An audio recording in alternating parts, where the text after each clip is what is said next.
Pernah nggak sih kalian ngerasa gaji kayaknya naik, tapi kok buat beli kebutuhan sehari-hari rasanya makin pas-pasan?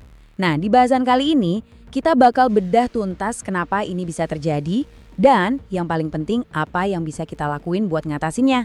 Oke, yuk langsung kita mulai. Kalimat ini, aduh pasti kita semua relate banget kan? Perasaan dimana uang kita tuh kayak menyusut nilainya pas lagi belanja. Ini bukan cuma perasaan kamu aja loh, ini adalah kenyataan ekonomi yang emang lagi kita hadapi bareng-bareng. Oke, kita mulai dari gejalanya dulu ya. Anggap aja kondisi keuangan kita saat ini tuh lagi nunjukin tanda-tanda kurang sehat. Yuk kita lihat apa aja tanda-tandanya. Nah, ini poin yang krusial banget. Kalau kita cuma diam aja dan nyimpen uang di rekening tabungan biasa, nilainya itu sebenarnya terus-terusan kegerus waktu.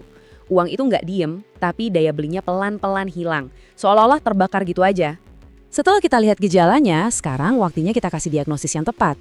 Masalah yang lagi kita hadapin ini tuh ada namanya, dan dengan kita paham namanya, ini jadi langkah pertama buat nemuin solusinya.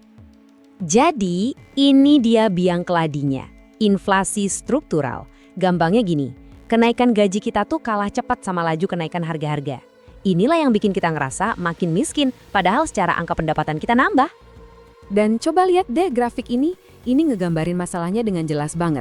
Lihat tuh, gap atau celah yang lebar banget antara kenaikan biaya hidup sama kenaikan gaji rata-rata. Celah inilah yang kita rasain setiap hari dan ini nunjukin kenapa kita seolah-olah lari di tempat. Kita pasti sering banget dengar saran-saran lama kayak, ayo nabung lebih giat atau cari side hustle dong. Bukannya salah sih, tapi di era inflasi struktural kayak sekarang, itu aja tuh nggak akan cukup. Buat apa cari uang lebih banyak kalau nilainya terus merosot? Kita butuh strategi yang lebih cerdas dari itu. Jadi solusinya gimana dong? Nah, di sini saya bakal kasih resepnya. Sebuah rencana pemulihan yang isinya 4 langkah praktis yang bisa kamu mulai terapin, ya mulai hari ini juga. Ini dia 4 pilar strategi kita. Pertama, kita cek realita dulu. Kedua, kita perkuat jaring pengaman. Ketiga, kita pahami alat-alat pelindung kita. Dan yang terakhir, kita terapkan strategi investasi yang seimbang. Yuk kita bahas satu persatu. Langkah pertama itu bukan soal investasi, tapi soal audit. Coba deh iseng-iseng buka lagi catatan pengeluaran kamu 6 bulan lalu. Terus bandingin sama total pengeluaran untuk barang-barang yang sama hari ini. Ini bakal ngasih kamu gambaran tingkat inflasi personal kamu itu berapa. Nah, kalau dari hasil audit itu kamu nemuin kenaikan pengeluaran di atas 10%, ini udah jadi lampu kuning nih. Artinya kamu wajib punya yang namanya penyangga inflasi. Anggap aja ini dana cadangan ekstra, di luar dana darurat utama, yang tujuannya khusus dirancang biar imbal hasilnya nggak habis dimakan inflasi. Oke, kita lanjut ke langkah kedua. Yang ini juga penting banget. Kita harus perbarui standar dana darurat kita buat menghadapi tantangan ekonomi sampai katakanlah tahun 2026.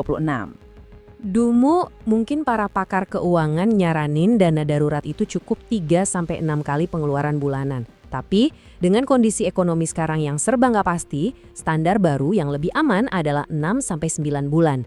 Ini ibaratnya jaring pengaman yang lebih tebal buat ngadepin masa depan. Terus, di mana kita nyimpen dana darurat ini? Jangan di rekening tabungan biasa ya. Pilih instrumen yang liquid alias gampang dicairin, tapi bisa ngasih imbal hasil di atas inflasi.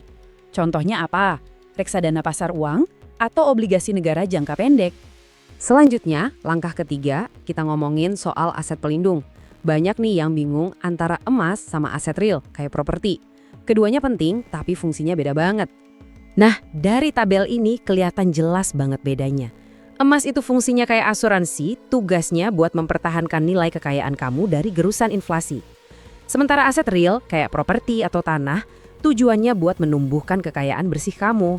Jadi, keduanya punya tempatnya masing-masing di portofolio kita.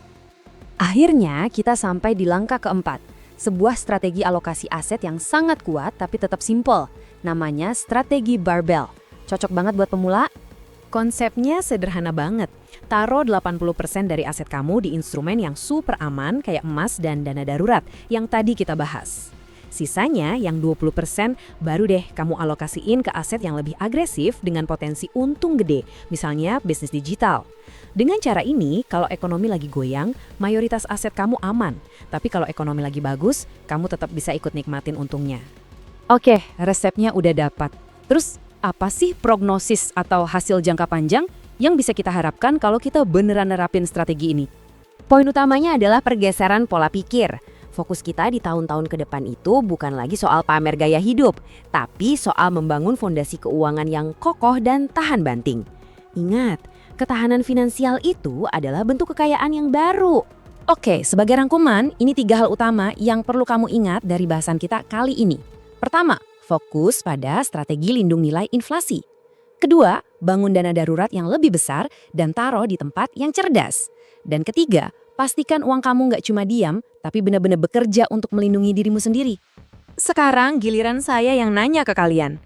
Coba deh tulis di kolom komentar, di kota tempat kamu tinggal sekarang, barang apa sih yang kenaikan harganya paling berasa gila-gilaan dalam setahun terakhir? Yuk kita diskusi dan petakan bareng-bareng kondisinya.